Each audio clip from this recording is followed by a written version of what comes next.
Hello everyone, welcome back to my channel. কেমন আছো সবাই? আশা করবো সবাই খুব ভালো আছো, সুস্থ আছো।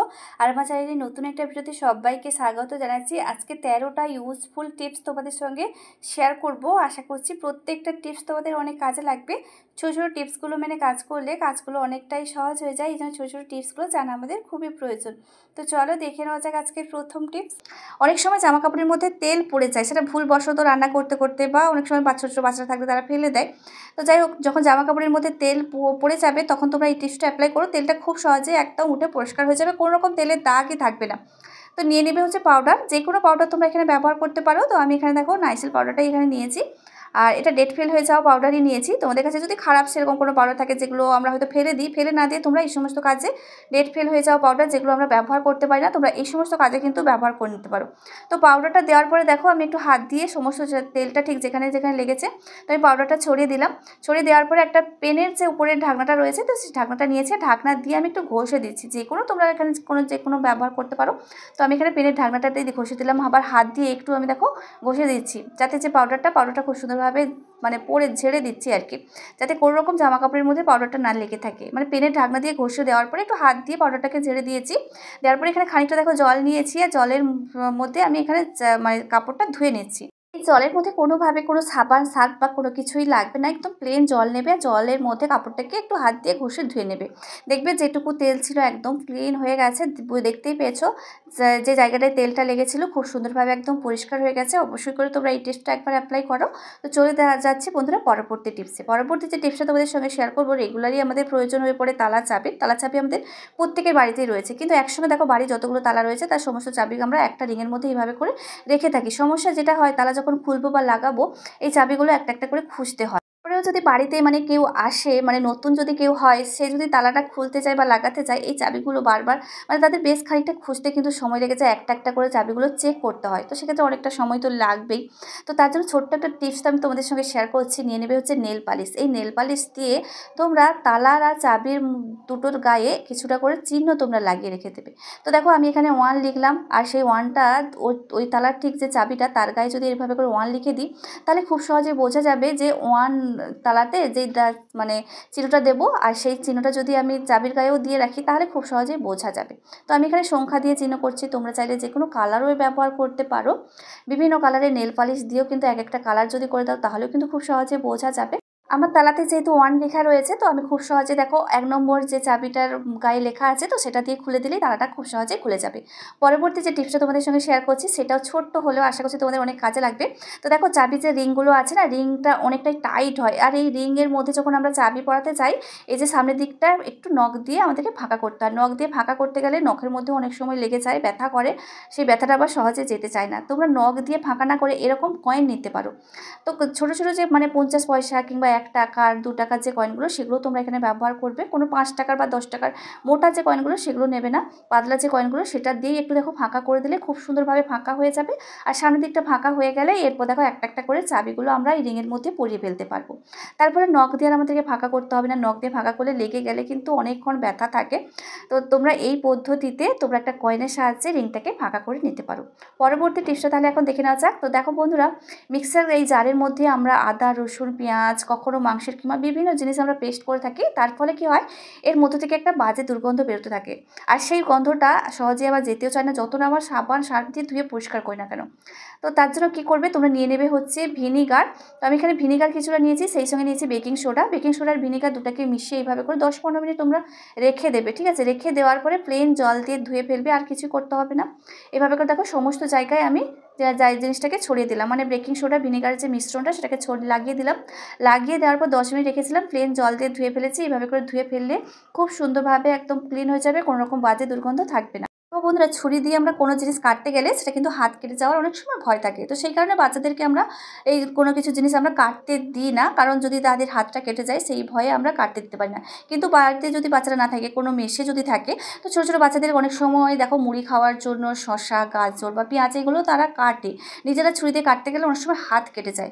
তোমরা বলতে পারো যে ছুরির বদলে এইভাবে করে ছোটো ছোটো পিলারগুলো ব্যবহার করতে। পিলার দিয়ে দেখো যে কোনো শসা বা এই গাজরের ছালটা যেরকম খুব সুন্দরভাবে ছাড়ানো হয়ে যাবে, সেই সঙ্গে এগুলো দেখো খুব সুন্দরভাবে একদম ঝিরিঝিরি করে পাতলা করে কাটাও হয়ে যাবে। তার ফলে ছুরি দিয়ে কাটতে হবে না, বাচ্চারা ছুরিতে হাত দেবে না। বাচ্চারা ছুরি দিয়ে কাটতে গেলে হাত কেটে যায় বা অনেক সময় বড় বড় হয়ে কাটা হয়ে যায়, কিন্তু এই পেলার দিয়েই কাজটা করলে কাজটা অনেকটাই সহজ হয়ে যাবে। একদম পাতলা পাতলা করে যেরকম কাটা হয়ে যাবে, নিরাপদও থাকবে, বাচ্চাদের হাত কোনোভাবে কেটে যাওয়ারও ভয় থাকবে না। ছাড়া তোমরা এইভাবে করে একটা গ্রেটারের সাহায্যে কিন্তু যে কোনো জিনিস তোমরা একদম ঝিরিঝিরি করে কেটে ফেলতে পারো। চলে যাচ্ছি বন্ধুরা আজকের পরবর্তী টিপসে। তো সবাই আমরা চিনি আর কোনো কিছু আটকানোর জন্য আমরা এই জিপলকগুলো ব্যবহার করে থাকি, কারণ এই জিপলকগুলো একবার আটকে দিলে সেটা আর খোলা কিছুতেই সম্ভব নয়, একদম কেটে আমাদেরকে এটাকে বের করতে হয়। তো তার জন্য আমি হাতের আঙুলের মধ্যে দেখো দুটো জিপলক আমি এখানে আটকে নিয়েছি, ঠিক আছে। তো এবার দেখো এটাকে খোলার চেষ্টা তুমি যতই করো না টানাটানি, কিছুতেই কিন্তু এই জিপলকটা খোলা সম্ভব নয়। খুলতে গেলে আমাদেরকে কেটে একদম বের করতে হবে। তার জন্য ছোট্ট একটা দেখো টিপস তোমাদের সঙ্গে শেয়ার করছি। জিপলকগুলো কিন্তু খুব সহজেই তোমরা খুলে ফেলতে পারবে। তো তার জন্য নিয়ে নিতে হবে হচ্ছে একটা সেফটি পিন। হ্যাঁ বন্ধুরা, একটা সেফটি পিন থাকলেই তোমরা এই জিপলকগুলোকে খুব সুন্দরভাবে খুলে ফেলতে পারবে। তোমরা একটু খেয়াল করলে দেখবে এই জিপলকগুলোর ভেতরেও একটা প্লাস্টিকের ছোট্ট একটা অংশ রয়েছে, আর সেইটাকে একটু চাপ দিলেই জিপলকগুলো খুব সুন্দরভাবে খুলে বেরিয়ে আসবে। আমার একটু অসুবিধা হচ্ছে, কারণ যেহেতু আমি একটা হাত দিয়ে করছি, তো সেই জন্য একটু অসুবিধা হচ্ছে। তো দেখো লুজ হয়ে গেল, লুজ হয়ে যাওয়ার পরে আমি আঙুল থেকে বের করে নিলাম। বের করে নিয়ে এবার আমি তোমাদেরকে দেখাচ্ছি। তো দেখো ভেতরে যে সাদা ছোট্ট একটু অংশ রয়েছে প্লাস্টিকে, তো সেটাকে একটু চেপে দেবে, চেপে দিলেই খুব সুন্দরভাবে জিপলকের এই যে লকটা খুব সুন্দরভাবে খোলা হয়ে যাবে। যে টিপসটা তোমাদের সঙ্গে শেয়ার করছি, ছোট্ট হলেও আশা করছি তোমাদের অনেক কাজে লাগবে। তো দেখো বন্ধুরা, ফোন দেখতে কম বেশি আমরা সবাই কিন্তু ভীষণই ভালোবাসি, আর ফোনটা যখন আমরা দেখি হাতের মধ্যে সবসময় নিয়ে দেখতেও আমাদের ভালো লাগে না। তখন কি করি, কোথাও আমরা একটা জায়গায় রেখে দেওয়ার চেষ্টা করে থাকি, কিন্তু স্ট্যান্ডটা সবার কাছে আবার থাকে না। তো তার জন্য কি হয়, ফোনটা কোথায় রাখবো আমরা বুঝতেই পারি না। তো সহজ একটা টিপস তোমাদের সঙ্গে শেয়ার করছি। এই জিনিসটা কিন্তু আমাদের প্রত্যেকের বাড়িতেই রয়েছে, আর এটা দিয়েই তোমরা খুব সুন্দরভাবে একটা স্ট্যান্ড তোমরা অনায়াসে বানিয়ে ফেলতে পারবে। নিয়ে নিতে হবে দুটো ক্লথ ক্লিপ। তো দেখো দুটো ক্লথ ক্লিপ আমি নিয়েছি, আর এটাকেই দেখো ফোনটা ঠিক নিচের দিকে আমি দু সাইডে দুটো ক্লথ ক্লিপ এইভাবে করে আটকে দিয়েছি। তো এইভাবে করে দুটো ক্লথ ক্লিপের সাহায্যে খুব সুন্দর একটা স্ট্যান্ড কিন্তু রেডি হয়ে গেল। এটার সাহায্যে তোমরা একটা স্ট্যান্ড বানিয়ে নিতে পারবে। যে কোনো জায়গায় যেভাবে তোমরা হোক ফোনটা এইভাবে করে রেখে তোমরা দেখতে পারবে, দেখতে আর কোনো অসুবিধা হবে না। কোনো রকম কোনো টাকা পয়সা খরচ করতে হবে না। এইভাবে তোমরা দুটো ক্লথ ক্লিপ দিয়ে একটা খুব সুন্দর স্ট্যান্ড কিন্তু আমাদের একদমই রেডি হয়ে গেল। তো টিপসটা কেমন লাগলো অবশ্যই জানিও। যে টিপসটা তোমাদের সঙ্গে শেয়ার করছি, আমরা গৃহিণীরা সবসময় নিজের হাতে সমস্ত কিছু করার চেষ্টা করে থাকি। তো সুচ দিয়ে একটু সেলাই করতে গেলে অনেক সময় দেখা যায় সুচের সামনেটা একটু ভোঁতা হয়ে যায় বা মরচে পড়ে যায়, তখন কিন্তু ঠিকঠাকভাবে সেলাই করতে আমরা পারি না। তখন হাতের কাছে এরকম একটা যদি নেল কাটার থাকে, নেল কাটারে দেখো ভেতরে যে একটা লম্বা মতন অংশ আছে না, তার এক পাশে দেখবে একটু উঁচু উঁচু অংশ আছে, মানে উঁচু নিচু জায়গা রয়েছে। তো সেইখানে তোমরা এই সুচটাকে একটু ঘষে নেবে সামনের দিকটা, দেখবে তাহলে সামনের দিকটা একটু ছুচালো হয়ে যাবে। এরপরে সেলাই যদি আমরা করতে চাই তাহলে আর কোনো অসুবিধা হবে না। যে কোনো মোটা জিনিস খুব সহজে আমরা সেলাই করতে পারবো। আর এইভাবে করে তোমরা সুচগুলোকে ধারালো করে নিতে পারো। তো চলো এখন দেখে নেওয়া যাক আজকের পরবর্তী টিপস। যে টিপসটা তোমাদের সঙ্গে শেয়ার করছি ভীষণই একটা ইউজফুল টিপস। কাঁচিগুলো প্রত্যেক দিনই আমাদের বাড়িতে প্রয়োজন হয়ে পড়ে, আর ব্যবহার করতে করতে এই কাঁচিগুলো দেখবে একটু মরচে মতন পড়ে যায়। যখন মরচে পড়ে যায় ঠিকঠাকভাবে আমরা কোনো কিছু কাটতে পারি না, কাটতে গেলে অসুবিধা হয়ে যায়। তার জন্য আমরা কি করব, আমাদের বাড়িতে যে নেল পালিশগুলো আমরা ব্যবহার করি না, সেই নেল পালিশ দেখো আমি লাগিয়ে নিচ্ছি, দুই সাইডে লাগিয়ে নিচ্ছি। কাঁচির ধার নষ্ট হয়ে গেলে আমরা দোকানে যাই, আর দোকানে গেলে কিন্তু আমাদের অনেকগুলো টাকারও প্রয়োজন হয়ে পড়ে বা হচ্ছে সময়ও লাগে। তোমরা খুব সুন্দরভাবে নিজেরা এইভাবে পরিষ্কার করে নিতে পারো, সেই সঙ্গে ধারটাও কিন্তু আগের মতন ফিরে আসবে। নেল পালিশটা লাগিয়ে নেওয়ার পরে একটা তারের যে মাজুনিগুলো, সেই মাজুনিগুলো দিয়ে ঘষে দিচ্ছি। দেখবে এই যে মরচে যেটা পড়েছিল কাঁচির ওপরে, সেই মরচেটা খুব সুন্দরভাবে উঠে পরিষ্কার হয়ে যাবে, সেই সঙ্গে কাঁচিটা নতুনের মতন ধারালো হয়ে যাবে। তোমাদেরকে দেখিয়ে দিচ্ছি। তো দেখো এক সাইড আমি ঘষে পরিষ্কার করে নিলাম, কত সুন্দরভাবে মরচে যেটা পড়েছিল সেটা কিন্তু একদম উঠে ক্লিন হয়ে গেছে। এইভাবে করে তোমরা খুব সুন্দরভাবে কাঁচিগুলোকে ক্লিন করে নিতে পারবে। যদি মরচে পড়ে যায় বা ধার নষ্ট হয়ে যায়, একটু হচ্ছে নেল পালিশ লাগিয়ে নিয়ে তারের মাজুন দিয়ে ঘষে দেবে, জলে ধোয়াধুয়ি আর করতে হবে না। এইভাবে করে বাড়িতে আমরা কাঁচিগুলোকে ধারণ করে নিতে পারি। কত সুন্দরভাবে দেখো কাঁচিটা পরিষ্কার হয়ে গেছে, সেই সঙ্গে একদম ধারালো হয়ে গেছে। আর যাতে মরচে না পড়ে সেই জন্য তোমরা ভ্যাসলিন একটু লাগিয়ে নেবে, তাহলে এই কাঁচিগুলো অনেক দিন পর্যন্ত এরপরে আবার ব্যবহার করতে পারবে, আর মরচে পড়বে না। পরের যে টিপসটা তোমাদের সঙ্গে শেয়ার করছি, দেখো দেশলাই কাঠি আমাদের প্রত্যেক দিনই লাগে, রান্নাঘরেও লাগে, তারপরে ঠাকুর ঘরে আগুন জ্বালানোর জন্য আমাদের দেশলাই কাঠিটার প্রয়োজন হয়ে পড়ে। তো দেখো দেশলাই কাঠিগুলো আমরা যখন জ্বালাই, তো জ্বালানোর পরে এই যে পোড়া কাঠিটা, এই পোড়া কাঠিটা কী করি আমরা যেখানে সেখানে ফেলে দিই। বিশেষ করে যেখানে হয়তো কাঠিটা জ্বাললাম তার আশপাশে এইভাবে করে কাঠিটাকে ফেলে দিলাম, জায়গাটাও নোংরা হয়ে যায়, দেখতে ভালো লাগে না। তো তার জন্য ছোট্ট একটা টিপস দেখো তোমাদের সঙ্গে শেয়ার করছি, জায়গাটা কিন্তু আর কোনোভাবে নোংরা হবে না। আর একটা দেখো বক্স নিয়েছি, যেই বক্সের মধ্যে কোনোভাবে কোনো কাঠি নেই, খালি একটা বক্স নেবে। আর সেই বক্সটাকে দেখো ভর্তি যে বক্সটা আছে, তো মানে দুটো বক্সকে একসঙ্গে ডবল সাইড টেপের সাহায্যে আটকে দেবো। খালি বক্সটাকে যে ভর্তি বক্সটা আছে তার নিচের দিকে মানে পেছনে এইভাবে করে আটকে দিলাম। দেখো ওপর থেকে কাঠিটাকে বের করে নেওয়ার পরে যখন আমি কাঠিটাকে জ্বালবো, জ্বালার পরে এই পোড়া কাঠিটাকে কোথাও এদিকে ওদিকে না ফেলে আমরা এই বক্সের মধ্যেও রেখে দিতে পারি। তাহলে আর কাঠিটা এদিক ওদিক ফেলা হলো না, ঘরটাও কিন্তু আমাদের আর নোংরা হলো না, এক্সট্রা করে ক্লিন করতে হবে না।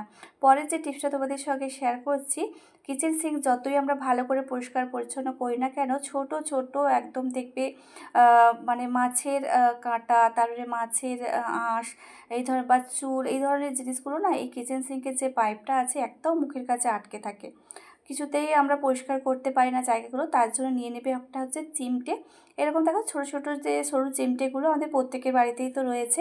এই চিমটেটা দিয়ে কিন্তু ভেতর থেকে যেই জিনিসগুলো আটকে রয়েছে, একদম ছোটো ছোটো যে খাবারের টুকরো বা মাছের আঁশ, চুল, যে সমস্ত জিনিসগুলো আটকে রয়েছে সেগুলো কিন্তু খুব সুন্দরভাবে আমরা বের করে নিতে পারি। তার ফলে কী হবে, কিচেনের এই সিঙ্কের পাইপটা একদম ক্লিন থাকবে, জল বেরোতে আর আমাদের কোনো অসুবিধা হবে না। তো চলো দেখে নেওয়া যাক আজকে পরবর্তী টিপস। পরবর্তী যে টিপসটা তোমাদের সঙ্গে শেয়ার করছি, জুতো যখন আমরা ধুয়ে পরিষ্কার করি না, আমরা সাধারণত দেওয়ালের ধারে এইভাবে আমরা দাঁড় করে দেওয়ার চেষ্টা করে থাকি যাতে জলটা খুব ভালোভাবে ঝরে যায়। কিন্তু জুতোটাকে রাখলে দেখা যায় বারবার জুতোটা পড়ে যায়, ঠিকঠাকভাবে এই জুতোটাকে দাঁড় করানো যায় না, দেখবে জুতোগুলো সাইডের দিকে হেলে পড়ে যায়। তার জন্য একটা ক্লথ ক্লিপ নিয়ে নেবে, আর ক্লিপটাকে দেখো এইভাবে করে যদি আটকে দিই তাহলে এই দুটো জুতো কোনোভাবেই আর এদিক ওদিক পড়বে না। তো নাড়িয়ে তোমাদেরকে দেখিয়েও দিলাম। টিপসটা তোমাদের সঙ্গে শেয়ার করবো, একটা রেসিপি তোমাদের সঙ্গে শেয়ার করব। তোমরা এই আমের সিজনে এই রেসিপিটা একবার বানিয়ে খাবে, দেখবে খুব ভালো লাগবে। তো রেসিপিটা বানানোর জন্য নিয়ে নেবে হচ্ছে 1 কাপ ময়দা, আর 1 কাপ যেহেতু ময়দা নিয়েছি আমি দিলাম হচ্ছে 1/2 কাপ সুজি দিয়েছি, সেই সঙ্গে কিছুটা আমের কাঠ বের করে নিয়েছি মিক্সিতে, সেটাই আমি পেস্ট করে নিয়ে সেটাই এখানে দিয়ে দিলাম। সেই সঙ্গে চিনি দিয়েছি, আমি এখানে গুঁড়ো চিনি ব্যবহার করছি, তোমরা চাইলে তোমাদের নর্মাল যে প্লেন চিনি সেগুলো দানা চিনি তোমরাও ব্যবহার করতে পারো। সমস্ত উপকরণকে খুব ভালো করে মিশিয়ে নেওয়ার পরে দেখো আমি দুধ নিয়েছি, লিকুইড দুধ আমি এখানে ব্যবহার করছি, দুধ দিয়ে একটা পেস্ট এখানে বানিয়ে নিচ্ছি। তো তোমরা চাইলে গুঁড়ো দুধও এখানে ব্যবহার করতে পারো, আমি যেহেতু এখানে গুঁড়ো দুধ ব্যবহার করছি না সেখানে আমি লিকুইড দুধটা ব্যবহার করছি। আর দেখো খুব ভালো করে একটা পেস্ট বানিয়ে নেব, একদম যেরকম মানে পোয়া পিঠে বানালে যেরকম একটা পেস্ট আমরা তৈরি করি, তো সেরকম দেখে একটা পেস্ট আমি বানিয়ে নিয়েছি। এরপর দেখো আরও যাতে খেতে ভালো লাগে পোয়া পিঠেটা, সেই জন্য আমি এর মধ্যে দেবো হচ্ছে কালো জিরে। কালো জিরেটা যদি দিয়ে দিই তাহলে খেতেও ভালো লাগবে, মুখে যখন পড়বে টেস্টটা একটু অন্যরকম লাগবে। সেই সঙ্গে পরিমাণ মতো লবণও আমি এখানে দিয়ে দিলাম। এরপরে দেখো বন্ধুরা সমস্ত উপকরণটাকে খুব ভালো করে মিশিয়ে নিতে হবে, একটু যত ভালো ফেটাবে তাহলে পিঠেগুলো নরম হবে, সেই সঙ্গে ফুলকো হবে। এখানে কড়াইতে কিছুটা তেল গরম আমি করে নিয়েছি, গরম তেলের মধ্যে আমি অল্প অল্প করে মিশ্রণটা দেবো আর এগুলোকে ভাজতে থাকবো। তো দেখো পিঠেটা মানে মিশ্রণটা তেলের মধ্যে দেওয়ার পরে তোমরা এর ওপরে কিছুটা তেল তোমরা ছড়িয়ে দেবে, মানে এরকম করে দিয়ে দেবে, তাহলে পিঠেগুলো খুব ভালোভাবে ফুলে উঠবে। তো এই পিঠেগুলো খেতে কিন্তু দুর্দান্ত স্বাদের হয়, বাচ্চারা তো খেতে ভীষণই পছন্দ করে, আর খুব সহজে অল্প সময়ের মধ্যে অল্প উপকরণ দিয়ে এগুলো বানানো হয়ে যায়। এখন যেহেতু আমের সিজন, তোমরা এই পিঠেটা একবার বানিয়ে খাবে, দেখবে খেতে কিন্তু খুব ভালো লাগবে। তো দেখো এইভাবে করে সমস্ত পোয়া পিঠেগুলোকে আমি এক এক করে ভেজে নেব। লাল করে দেখো পোয়া পিঠেগুলো ভাজা আমার হয়ে গেছে। তো এরকম যখন লাল হয়ে যাবে এবার পোয়া পিঠেগুলোকে নামিয়ে নেবে। তো একটা ভেজে আমি তোমাদের সঙ্গে শেয়ার করলাম, তো সমস্তটা আমি কিন্তু অফ ক্যামেরাতে ভেজে নিয়েছি, আর কতটা সুন্দর হয়েছে দেখে নিশ্চয়ই তোমরা বুঝতে পেরেছো, বা বানিয়ে যদি সব থেকে একবার খাও তাহলে বুঝতে পারবে এর স্বাদটা কত সুন্দর। বাচ্চারা কিন্তু খুব ভালো খাবে, আর বাচ্চাদের খুবই পছন্দের একটা জিনিস। তোমরা এইভাবে করে পোয়া পিঠে বা মালপোয়া তোমরা এইভাবে করে বানিয়ে নেবে এই আমের সিজনে, দুর্দান্ত খেতে হয়। তোমরা একবার অবশ্যই ট্রাই করো। আশা করছি আজকে প্রত্যেকটা টিপস তোমাদের অনেক ভালো লেগেছে।